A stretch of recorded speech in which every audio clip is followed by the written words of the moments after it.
Film की शुरुआत में दिखाया गया है पैरासाइट, एक रहस्यमय प्रकार का एलियन, समुद्र से शहर की ओर आ रहा है। तभी एक आदमी अपने कमरे में सो रहा है। पैरासाइट में से एक उसके कान में रेंगता है। चिड़चिड़ापन महसूस होने के बावजूद आदमी खुद को शांत करने के लिए फिर से सो जाता है। शिनिची, एक युवा लड़का, दृश्य पर दिखाई देता है। वह रात में हेडफोन लगाकर गाना सुन रहा है। पैरासाइट उसके कान में घुसने की कोशिश करता है, लेकिन ऐसा नहीं कर पाता। शिनिची को खुजली महसूस होती है और जब वह उसकी नाक के पास जाता है तो उसे लगता है कि यह कोई कीट है। वह उसे फेंकने की कोशिश करता है, लेकिन जब वह उसे उठाने की कोशिश करता है तो वह उसे कुचल देता है। फिर वह परजीवी उसके हाथ की त्वचा को काटकर उस पर आ जाता है। उसी समय उसकी मां भी आ जाती है। वह चिल्लाता है, देखो, मेरा हाथ संक्रमित हो गया है। जब उसकी मां उसे जांचती है तो उसके हाथ को कोई परेशानी नहीं होती है। अगली सुबह यह दिखाया गया है कि जब शिनिची खाने की मेज पर होता है तो उसे अपने हाथ में कुछ जलन महसूस होती है। फिर एक आदमी दिखाया जाता है जिसके कान में संक्रमण था। वह अपनी पत्नी के सामने खड़ा है। उसने अपना राक्षसी मुंह खोला जो बहुत भयानक था, और वह अपनी पत्नी के चेहरे को अपने विकराल मुंह से निगल लेता है, और यह उस पैरासाइट की वजह से हो रहा था। तभी शिनिची घटनास्थल पर आता है, जो स्कूल जा रहे रास्ते में अपने दोस्त से मिलता है। वह उसकी रहस्यमय हरकतें देखती हैं। जब वह स्कूल पहुंचता है तभी उसके साथ कुछ असामान्य घटित हो रहा था, जैसे उसके दाहिने हाथ को बहुत ताकत मिल गई। उसके घर आकर उसका हाथ काटने की कोशिश करता है, लेकिन उसका हाथ रहस्यमय तरीके से उसे रोकते हुए अपना बचाव करता है।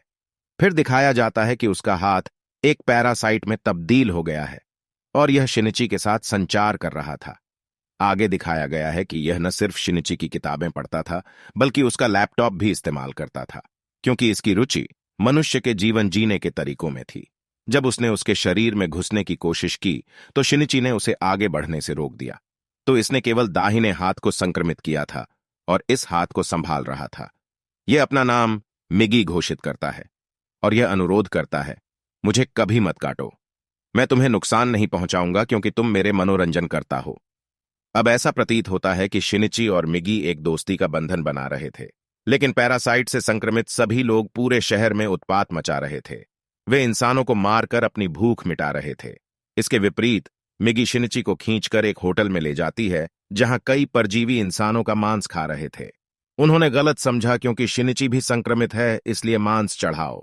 हालांकि वे उसका सिर काटने के लिए आगे बढ़ते हैं, इस तथ्य के बावजूद कि वह अभी भी मानव है और पूरी तरह से दूषित नहीं है।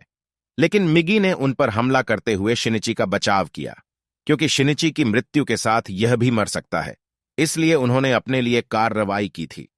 खबरें प्रसारित की जाती हैं कि मूल निवासियों को मारा जा रहा है और हत्यारे के बारे में किसी को पता नहीं चल पा रहा है, क्योंकि पैरासाइट इसे चतुराई और गुप्त तरीके से अंजाम दे रहे थे। शिनिची मिगी से कहता है, आप अपने साथी परजीवियों को इंसानों को न खाने के लिए प्रतिबंधित क्यों नहीं करते? तब मिगी जवाब देती है, आप सब्जियां और अन्य प्रकार के जानवर भी खाते हैं, उसी प्रकार हमारा भोजन मनुष्य है, तो इसमें गलत क्या है? मिगी अपने आसपास के परजीवियों के प्रकार को भांप लेती थी। स्कूल जाते समय यह शिनिची को बताता है कि आपके पास एक और परजीवी है। ये कोई और नहीं बल्कि उनके गुरु थे।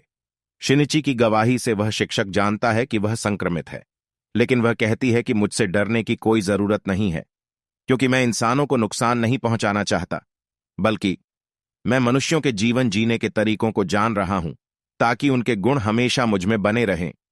यह उसे एक पुलिस अधिकारी और एक छात्र सहित 2 और परजीवियों तक ले जाता है। इसमें कहा गया है, यह पुलिस अधिकारी मेरा जीवन साथी है और हम एक बच्चे की उम्मीद कर रहे हैं, और वह बच्चा एक इंसान होगा, और हम भी इंसानों की तरह अपना जीवन जीना चाहते हैं। हम किसी को भी सार्वजनिक रूप से मौत की सजा नहीं देंगे क्योंकि यह अहानिकर है, लेकिन हम अकेले में खाना चाहते हैं।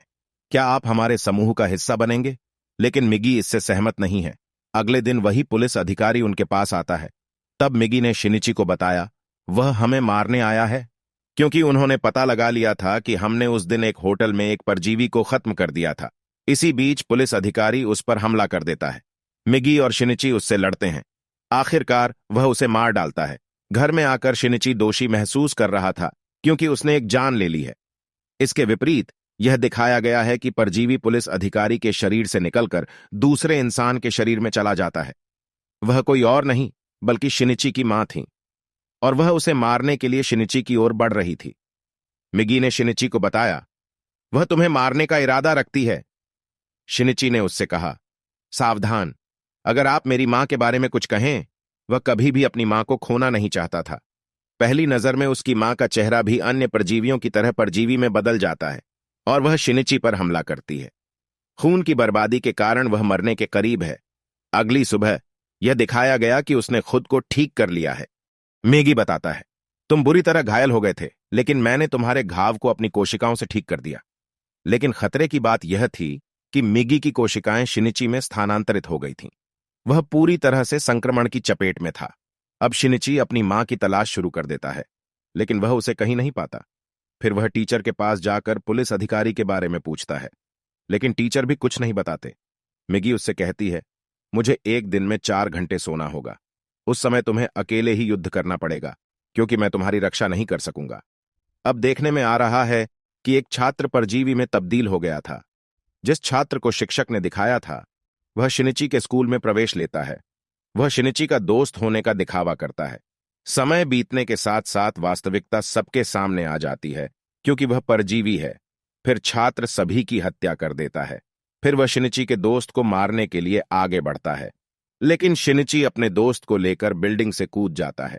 वहां वह अध्यापक पहुंचता है जो उस छात्र की मृत्यु चाहता था, क्योंकि उसका राज उस छात्रा से खुल सकता है।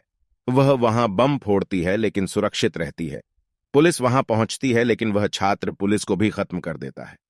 मिगी ने शिनिची को बताया, छात्र इमारत की छत पर है। दूसरी बिल्डिंग की छत पर जाकर तीर चलाते हुए उसे मार देता है। फिर वह शिक्षक के पास लौटता है और उस पुलिस अधिकारी का पता पूछता है जो परजीवी था। शिक्षक उसे स्थान बताता है। उस पुलिस अधिकारी का परजीवी अभी भी उसकी मां में था, लेकिन यह मिगी का आराम का समय है, यानी शिनिची को यहां अकेले ही लड़ना पड़ा। किसी तरह वह उस परजीवी को खत्म करने के लिए उसका गला काट देता है।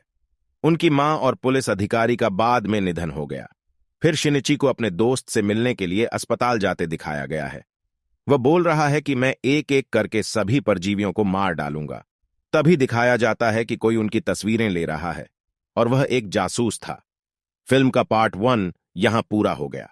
हम पार्ट 2 में मिलेंगे, और कृपया सब्सक्राइब करना न भूलें।